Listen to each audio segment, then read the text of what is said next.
രാഷ്ട്രീയത്തിൻ്റെ അങ്കത്തട്ടിൽ കളമൊരുങ്ങിയിരിക്കുകയാണ്. ഓരോ സ്ഥാനാർത്ഥികളുടെ പേരുകൾ ഉയർന്നു വരുന്നു, ഓരോരുത്തർ നിർദ്ദേശിക്കുന്നു, ചാനലുകൾ പലരുടെയും പേര് തള്ളിക്കയറ്റി കൊണ്ടുവരുന്നു, വീട്ടിൽ കിടന്നുറങ്ങുന്ന ആളുകളുടെ പേരും പുറത്തു വരുന്നു.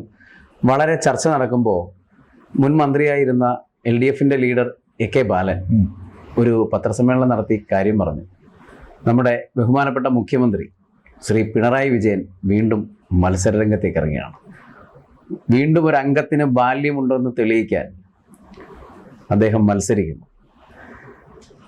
വളരെ ശക്തമായ മത്സരം ഉള്ള ഇടങ്ങളിൽ വളരെ മത്സരങ്ങൾ നടക്കുന്നു എന്ന് നമ്മൾ പറയാറുണ്ട്. പക്ഷേ ധർമ്മടം പോലൊരു മണ്ഡലം പാർട്ടി കോട്ടയാണെന്നാണ് അവർ അവകാശപ്പെടുന്നത്. നല്ല ലീഡിൽ ജയിച്ചു വരുന്ന ആയിരിക്കുന്ന പിണറായി വിജയൻ ജയിച്ചു വരുന്ന മണ്ഡലമാണ്. അവിടെ വീണ്ടും അദ്ദേഹം മത്സരിക്കുമ്പോൾ വെറുമൊരു MLA ആകുക എന്നതിനപ്പുറം മൂന്നാമതും ഭരണം നിലനിർത്തി മൂന്നാമത്തെ ടേമിൽ മുഖ്യമന്ത്രിയായി കേരളത്തിൻ്റെ ചരിത്രത്തിലെ ഒരു ചരിത്ര പുരുഷനായി മാറുന്നതിനുള്ള തുടക്കമാണ് അവരിടുന്നത്. എങ്ങനെയാണ് ഇതിനെ നോക്കിക്കാണുന്നത്? പശ്ചിമബംഗാള് CPM ഒറ്റയ്ക്ക് 34 വർഷം ഭരിച്ചു. അത്ര നാളും അവർക്ക് അവിടെ ഭരിക്കാമെങ്കിൽ ജ്യോതിബാസുവാണ് അതിൻ്റെ ആദ്യ കാലം കൈകാര്യം ചെയ്തിരുന്നത്. അദ്ദേഹത്തിൻ്റെ മരണശേഷമാണല്ലോ പിന്നെ വേറെ ആൾ വരുന്നത്. അപ്പോൾ അങ്ങനെ ഭരിക്കാമെങ്കിൽ എന്തുകൊണ്ട് കേരളത്തിലായിക്കൂടെ? ഇപ്പോൾ പിണറായി വിജയന് വെറും 80 വയസ്സായിട്ടുള്ളൂ. ഇന്നത്തെ കാലത്ത് 80 വയസ്സെന്ന് പറയുന്നത് വലിയ കാര്യമൊന്നുമില്ല. 1945 മെയ് 24 പിണറായി വിജയൻ ജനിക്കുന്നത്. അപ്പോൾ ഇപ്പോൾ 81 അദ്ദേഹം പ്രവേശിച്ചിരിക്കുന്നു. അദ്ദേഹം ഇപ്പോഴും ഊർജ്ജസ്വലനാണ്. ആരോഗ്യപരമായ ചെറിയ പ്രശ്നങ്ങളൊക്കെ ഉണ്ടെങ്കിൽ പോലും നമ്മൾ കരുണാനിധി തമിഴ്നാട് ഭരിച്ച് കണ്ടിട്ടില്ലേ? കരുണാനിധിക്ക് വീൽ ചെയറിലിരുന്ന് അദ്ദേഹം ഭരിച്ച് നമ്മൾ കണ്ടതാണ്. അപ്പോൾ പിണറായി വിജയനെ സംബന്ധിച്ചിടത്തോളം അദ്ദേഹത്തിന്റെ ഇച്ഛാശക്തിയാണ് അദ്ദേഹത്തെ മുന്നോട്ട് നയിക്കുന്നത്. ഇതിന് ആരോഗ്യ പ്രശ്നങ്ങൾ ഉണ്ടെങ്കിലും അതിനെ മറികടക്കുന്ന ഒരു മാനസിക ശക്തിയുള്ള ഒരു മനുഷ്യനാണ് അദ്ദേഹം. പിന്നെ ഇപ്പോൾ അദ്ദേഹം ഹാട്രിക് ഭരണത്തിലേക്ക് വരുമ്പോൾ മൂന്നാമതും അദ്ദേഹം ഈ ഭരണത്തിലേക്ക് വരിക എന്നൊരു സ്വപ്നം പാർട്ടി കാണുന്നുണ്ടെങ്കിൽ AK ബാലൻ അത് പ്രഖ്യാപിച്ചപ്പോൾ ചോദ്യം ശരിയാണ്. അദ്ദേഹം മുഖ്യമന്ത്രിയാകാൻ തന്നെയാണ് വരുന്നത്. അദ്ദേഹം അല്ല ഞാൻ ഭരിക്കുന്നില്ല, റിയാസ നീ ഭരിക്കുമെന്നൊന്നും അദ്ദേഹം പറയാൻ പോകുന്നില്ല. കാരണം ശ്രീ പിണറായി വിജയനുള്ള ഒരു വ്യക്തിപ്രഭാവം എന്ന് പറയുന്നത് CPMൽ മറ്റാർക്കെങ്കിലും ഉണ്ടായിരുന്നെങ്കിൽ അവർ ആ സ്ഥാനത്തേക്ക് വന്നേനെ. ഇപ്പോൾ MA ബേബിയാണ് കേന്ദ്ര പോളിറ്റ് ബ്യൂറോയുടെ ജനറൽ സെക്രട്ടറി എന്ന് പറയുന്നത്. പിണറായി വിജയന്റെ മുമ്പിൽ നേരെ നിൽക്കാനായിട്ടുള്ള ഒരു ആത്മവിശ്വാസം ഈ ബേബിക്കുണ്ടെന്ന് ഞാൻ കരുതുന്നില്ല. കാരണം അവർ നിൽക്കുന്ന ഒപ്പത്തിനൊപ്പം നിൽക്കുന്ന ഒരു നേതാവില്ല. ഇല്ല, കേരളത്തിലും ഇല്ല, കേന്ദ്രത്തിലും ഇല്ല.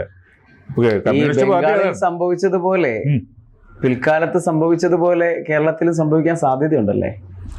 അല്ല, എല്ലാ രാഷ്ട്രീയ പാർട്ടിക്കും അതിന്റെ സുവർണ കാലഘട്ടം എന്ന് പറയുന്നത് സ്വാഭാവികം. കോൺഗ്രസിന് ഒരു സുവർണ കാലഘട്ടം ഉണ്ടായിരുന്നില്ലേ? കമ്മ്യൂണിസ്റ്റ് പാർട്ടിക്ക് ഒരു സുവർണ കാലഘട്ടം ഇന്ത്യയിൽ ഉടനീളം ഉണ്ടായിരുന്നില്ലേ? തമിഴ്നാട്ടിൽ ജയലളിതയുടെ പാർട്ടിക്ക് ഒരു സുവർണ കാലഘട്ടം ഉണ്ടായിരുന്നില്ലേ? അതിനുശേഷം ഇപ്പോൾ ആ കാലഘട്ടം മാറിയില്ലേ? രാഷ്ട്രീയം ഇങ്ങനെയാണ്. രാഷ്ട്രീയത്തിൽ ചൂതുകളി പോലെയാണ്. പലപ്പോഴും കള്ളച്ചൂത് കൊണ്ട് ജയിക്കും, ചിലപ്പോൾ നേരായ രീതിയിൽ കളമറിഞ്ഞ് കളിക്കുന്നവന്റെ മിടുക്ക് കൊണ്ടും ജയിക്കും. അത് ഒരു സംഘടനയുടെ ഒരു പോരായ്മയല്ലേ? കാരണം പിണറായി വിജയനെ പോലെ ഒരു നേതാവിനെ ഇവർ വളർത്തിക്കൊണ്ട് വരാത്തതാണോ, അതോ പിണറായി വിജയൻ എന്ന് പറയുന്ന ഒരു നേതാവ് നിലനിന്നുകൊണ്ട് തനിക്ക് ശേഷം പ്രളയം എന്നുള്ള രീതിയിൽ പ്രവർത്തിച്ചു പോകുന്നത് കൊണ്ടാണോ? പിണറായി വിജയൻ തൻ്റെ മുഖ്യ എതിരാളിയായിരുന്ന ശ്രീ VS അച്യുതാനന്ദനെ എങ്ങനെ ഉപയോഗിച്ചു, എങ്ങനെ അധികാരത്തിലേക്ക് എത്തിയെന്ന് നമ്മൾ നോക്കുമ്പോൾ അറിയാം. രാഷ്ട്രീയം എന്ന് പറയുന്നത് ഒരു കലയാണ്. അതിൽ മികവുള്ളവൻ വിജയിക്കും. ജീവിതത്തിൽ എല്ലാ കാര്യത്തിലും അങ്ങനെ. ശക്തിയാണ് ഒരുത്തൻ്റെ ഏറ്റവും വലിയ ആ ഒരു കഴിവ് അല്ലെങ്കിൽ യോഗ്യതയായിട്ട് ഈ ലോകം അംഗീകരിക്കുന്നത്. അത് മൃഗങ്ങളാണെങ്കിലും മനുഷ്യനാണെങ്കിലും ശക്തി കൊണ്ട് തന്നെയാണ് ജയിക്കുന്നത്. പിണറായി വിജയന് മുൻപിൽ ഏറ്റവും വലിയ വിലങ്ങ് തടിയായി നിന്നിരുന്നത് ശ്രീ അച്യുതാനന്ദനാണ്.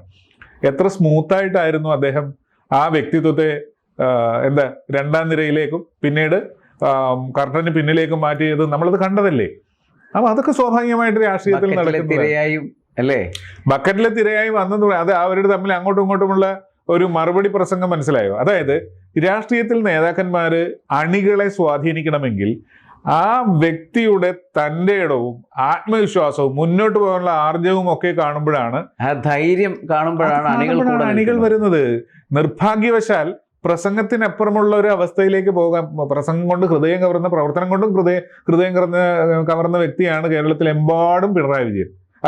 അച്യുതാനന്ദൻ. പക്ഷെ പിണറായി വിജയൻ ആ ഹൃദയം കവർന്ന ആ വ്യക്തിയെ, അതായത് അച്യുതാനന്ദൻ എന്നൊരു മഹാവൃക്ഷത്തെ തൻ്റെ നിഴലിന്റെ കീഴിലാക്കാൻ പറ്റുന്ന രീതിയിൽ ഒരു പടുവൃക്ഷമായിട്ട് വളരുമ്പോൾ, മഹാവൃക്ഷമായിട്ട് വളരുമ്പോൾ അദ്ദേഹത്തിനോടൊപ്പം വളരാൻ കേരളത്തില് ഒരു നേതാവും ഇല്ല എന്നിരിക്കെ അദ്ദേഹത്തിന് ആരെയാണ് പേടിക്കേണ്ടത്? അടുത്ത ടൈമിൽ അദ്ദേഹത്തിന്റെ ഹാട്രിക് സ്വപ്നത്തിന് എന്താണ് തടസ്സമുള്ളത്? പാർട്ടിയിൽ തടസ്സമില്ല, പിന്നെ ജനങ്ങളാണ് തീരുമാനിക്കേണ്ടത്. ജനങ്ങളെ കൊണ്ട് എങ്ങനെ തീരുമാനിപ്പിക്കണമെന്ന് അദ്ദേഹത്തിന് അറിയാം. അതാണല്ലോ അദ്ദേഹത്തിന്റെ 2ാം ടൈമിൽ അദ്ദേഹം ഇരിക്കുന്നത്. ഇപ്പോഴവര് അതിന് ബുദ്ധിരാക്ഷസനാണ്. പിണറായി വിജയൻ ബുദ്ധിരാക്ഷസൻ ആണോ എന്ന് ചോദിച്ചിട്ടുണ്ടെങ്കിൽ അല്ല എന്ന് പറയാൻ നമ്മുടെ കയ്യിൽ എന്തുണ്ട്? ഞാൻ ചോദിക്കട്ടെ, അദ്ദേഹത്തിന്റെ കൂടെ ഇപ്പോൾ പുന്നല ശ്രീകുമാർ അടിസ്ഥാന വർഗത്തിന്റെ ഏറ്റവും വലിയ നേതാവാണ്. പുന്നല ശ്രീകുമാർ എന്ന് പറയുന്നത് KPMSന്റെ ലീഡർ, അദ്ദേഹത്തിന്റെ കൂടെയാണ്. ശ്രീ രാമഭദ്രനും പോയി, KDFന്റെ ദളിത് ഫെഡറേഷന്റെ സംസ്ഥാനം അദ്ദേഹവും പോയി. രാമഭദ്രൻ ഇപ്പൊ കരകൗശല വകുപ്പിന്റെ സ്ഥാനം കിട്ടി. ഇനി അടുത്തത് ഒരുപാട് ആളുകൾ, അതായത് ഒരു വ്യക്തി പ്രഭാവമുള്ള ഒരാൾ വരുമ്പോ ആ പ്രഭാവലയത്തിലേക്ക് ആളുകൾ അടുക്കുന്നു എന്നുള്ളതല്ലേ നോക്കി കാണേണ്ടത്. വെറുതെ പ്രഭാവലയം മാത്രം പോരല്ലോ, അത് ആ കർമ്മമണ്ഡലത്തിൽ അതുകൊണ്ട് എന്താ അദ്ദേഹം ചെയ്യുന്നത് കൂടെ നോക്കണം. ഇപ്പൊ ഈ വ്യക്തിപ്രഭാവമുള്ള ധാരാളം ആൾക്കാരുണ്ട്.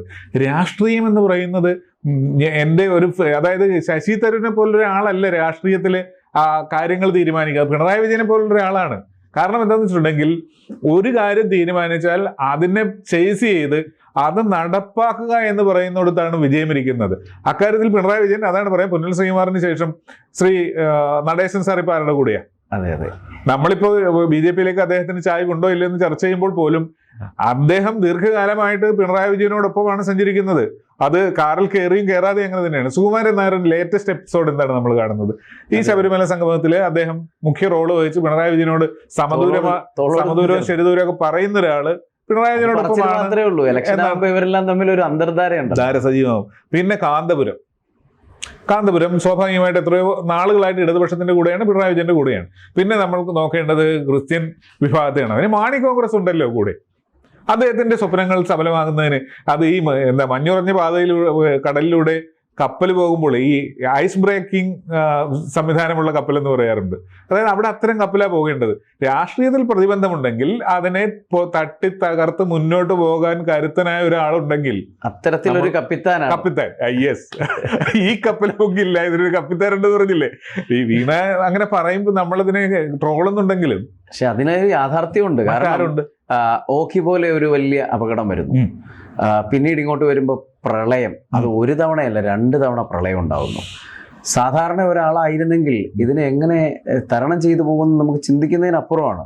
കാരണം നിരവധി ജീവനുകൾ നഷ്ടപ്പെടുന്നു, ഭക്ഷണമില്ലാത്തൊരവസ്ഥയിലേക്ക് പോകുന്നു, ജീവിതകാലം മുഴുവൻ ഉണ്ടാക്കിയെടുത്തത് മുഴുവൻ വെള്ളം വിഴുങ്ങുന്നു. അതും കഴിഞ്ഞ് അതിൽ നിന്നൊന്ന് കരകയറി വരുമ്പോൾ കൊറോണ എന്ന് പറയുന്ന ഒരു ഭീകരൻ ലോകം മുഴുവൻ ആഞ്ഞടിച്ചു, നാശത്തിന്റെ പടുകുഴിയിൽ പോയി. ലക്ഷക്കണക്കിന് ആളുകൾ നമ്മളിൽ നിന്ന് വേർപെട്ടു പോവുകയാണ്. മരണത്തിന് മുന്നിൽ പകച്ചു നിന്ന ഒരു മലയാളിയെ കൈപിടിച്ച് കയറ്റിയ ഒരു നേതാവ് തന്നെയാണ്. കമ്മ്യൂണിസത്തിന്റെ വേർഷനാണ്. പക്ഷെ അങ്ങനെയൊന്നും അല്ല. അതായത് ഒരു സംസ്ഥാനം ഭരിക്കുന്ന ഒരു മുഖ്യമന്ത്രി ചെയ്യേണ്ട പല കാര്യങ്ങളും മറ്റുള്ളവർ ചെയ്തിട്ട് അത് ക്രെഡിറ്റ് എടുക്കാൻ അദ്ദേഹത്തിന് സാധിച്ചു. അത് അദ്ദേഹത്തിന്റെ ബുദ്ധിയാണ്. ഓരോ ദിവസം കോവിഡ് വന്നപ്പോൾ ഓരോ ദിവസം വൈകുന്നേരം അദ്ദേഹം TV വന്ന് പറയുന്നത് കൊണ്ടൊന്നും കോവിഡ് മാറുകയില്ലെന്ന് നമുക്കറിയാം. കേന്ദ്രമാണ് മരുന്ന് കൊടുത്തെന്നും നമുക്കറിയാം. പക്ഷെ അവിടെയൊക്കെ അത് എങ്ങനെ മാർക്കറ്റ് ചെയ്യണമെന്നും എങ്ങനെ തന്റെ മീഡിയയിലൂടെ ജനങ്ങളോട് എങ്ങനെ ഇത് അറിയിക്കണം. അതായത് ആരോഗ്യവകുപ്പ് മന്ത്രിയായിരുന്നല്ലോ ലീഡ് ചെയ്ത് നിന്നത്. പെട്ടെന്നൊരു സുപ്രഭാതത്തിൽ അത് മുഖ്യമന്ത്രിയിലേക്ക് മാറുന്നു. സാധ്യത മനസ്സിലാക്കി, ജനങ്ങളിലേക്ക് ഇറങ്ങിച്ചെല്ലാനുള്ള സാധ്യത മനസ്സിലാക്കി അവിടെ തന്റെ മുഖം, തന്റെ ഫ്ലക്സ്. അതായത് എല്ലാ ദിവസവും ഇത്ര മണിക്ക് മുഖ്യമന്ത്രി നമ്മളോടൊപ്പം ഉണ്ട്. അതെ, ഈ കോവിഡ് സമയത്ത് നമ്മളെല്ലാം വീട്ടിൽ വെറുതെ ഇരിക്കുക. അപ്പൊ നാളെ എന്താകുമെന്നുള്ള ഒരു ആകാംക്ഷയോടുകൂടി ഇരിക്കുന്ന ആൾക്കാരാണ് സമൂഹം മുഴുവൻ. അപ്പൊ അങ്ങനെയുള്ളൊരു സന്ദർഭത്തിൽ മുഖ്യമന്ത്രി മാർക്കറ്റ് ചെയ്തു. അതെ, എന്ത് പറഞ്ഞാലും അത് കേൾക്കും. പ്രത്യേകിച്ച് അദ്ദേഹം ഒന്നും പറഞ്ഞില്ല എന്നുള്ളതാണ് വേറൊരു കാര്യം. കാരണം അതിൽ പറയാനൊന്നുമില്ല. നമ്മൾ ലോക വാർത്തകൾ കാണുന്നു, ആൾക്കാർ ആയിരക്കണക്കിന് ആൾക്കാർ മരിക്കുന്നു, സംസ്കാരം നടക്കുന്നു, ഇതൊക്കെ നമ്മൾ കാണുന്നതാണ്. പക്ഷെ പിണറായി വിജയൻ എന്നൊരു വ്യക്തി അതിനെ മാർക്കറ്റ് ചെയ്യാനായിട്ട് കഴിഞ്ഞു. വെള്ളപ്പൊക്കം വന്നപ്പോൾ ഇതേപോലെ തന്നെ കടൽ തീരത്തുള്ള ആൾക്കാർ അവരുടെ ബോട്ടും വഞ്ചികളുമായിട്ട് വന്ന ആൾക്കാർ രക്ഷിച്ചു, നേവി വന്നു. പക്ഷേ അവിടെയും അദ്ദേഹം പ്രസ്താവനകൾ കൊണ്ട് നമ്മളാണ് ഇതിനെ അതിജീവിക്കും, അങ്ങനെയാണ് ഇങ്ങനെയാണെന്നൊക്കെ പറഞ്ഞ് അദ്ദേഹം ഈ മുന്നിൽ നിന്ന് നയിക്കുന്നു എന്നത് ശരിയാണ്. പക്ഷെ അതിനോടൊപ്പം അദ്ദേഹത്തിന്റെ പ്രവർത്തനങ്ങളിൽ ആ വാക്കുകളോടൊപ്പമുള്ള പ്രവർത്തനങ്ങളല്ല, അത് വേറെ ആൾക്കാരാണ് ചെയ്തത്. എന്തായാലും ഇദ്ദേഹം ഒറ്റയ്ക്കും അല്ലല്ലോ, നല്ലൊരു ടീം വർക്കാണ്. ആ ടീം വർക്കിന് ഒരു പ്രത്യേകതയുണ്ട്. ഇപ്പൊ നമുക്കറിയാമല്ലോ, രാജ്യസഭാ നേതാവ് ജോൺ ബ്രിട്ടാസ്, അദ്ദേഹം പിണറായി വിജയന്റെ ഏറ്റവും ഇഷ്ടത്തോഴനായി നിന്നുകൊണ്ടല്ലേ ആ സീറ്റിലേക്ക് പോയത്. അതെ അതെ. ഇനി ഇപ്പോഴത്തെ ഗോവിന്ദൻ മാഷ് എങ്ങനെയാണ് പാർട്ടി സെക്രട്ടറി വന്നത്?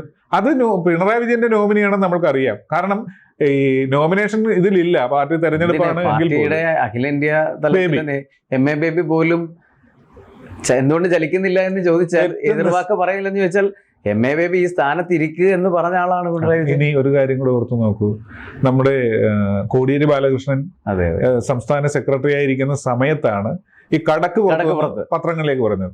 ഈ കടക്ക് പുറത്ത് നിന്ന് മുഖ്യമന്ത്രി പറയുന്ന സമയത്ത് കോടിയേരി ബാലകൃഷ്ണനോട് അദ്ദേഹം ശാസിക്കുന്നുണ്ട്. ഇദ്ദേഹം പ്ലീസ് ചെയ്യുന്നുണ്ട്, അവര് അതൊന്നും അല്ല എന്നുള്ള മനസ്സിലായി. അതായത് ഇപ്പൊ പാർട്ടിയെ സംബന്ധിച്ച് മുഖ്യമന്ത്രിയേക്കാൾ വലുതാണ് സംസ്ഥാന ജനറൽ സെക്രട്ടറി എന്ന് പറയുന്നത്. അത് ഒന്നുമല്ല എന്ന് കോടിയേരി ബാലകൃഷ്ണനിലൂടെ തെളിഞ്ഞു, ബേബിയിലൂടെ അഖിലേന്ത്യാ സെക്രട്ടറി ഒന്നുമല്ലെന്ന് തെളിഞ്ഞു, ഗോവിന്ദനിലൂടെ പ്രത്യേകമായിട്ട് നമുക്കത് അറിയാവുന്നതാണ്. അപ്പൊ പിണറായിക്ക് മൂന്നാമത് രംഗത്തിന് വാല്യമുണ്ട്, ഒരു സംശയമില്ല. അദ്ദേഹം ശരിയായ രീതിയിൽ ഈ വിവാദങ്ങളിൽ, ഇപ്പൊ നിലവിൽ കുറെ വിവാദങ്ങൾ അതിൽ നിന്നെല്ലാം മുന്നോട്ട് വന്നിട്ടുണ്ടെങ്കിൽ കോൺഗ്രസ് പ്രശ്നം വന്നാൽ അതിനെ മുന്നേറാനുള്ള ഒരു കരുത്ത് അദ്ദേഹത്തിനുണ്ട്. ആ കരുത്തുണ്ട്, പിന്നെ ജനങ്ങളുടെ കയ്യിലാണ്. പക്ഷെ അദ്ദേഹം നേതാവാണ്, ആ കാര്യത്തിൽ തർക്കമൊന്നുമില്ല. പിണറായി വിജയനെ ഇഷ്ടപ്പെടുന്ന ഒരു ജനത ഇപ്പോഴും ഉണ്ട്, വലിയൊരു വിഭാഗം ആൾക്കാരുണ്ട്.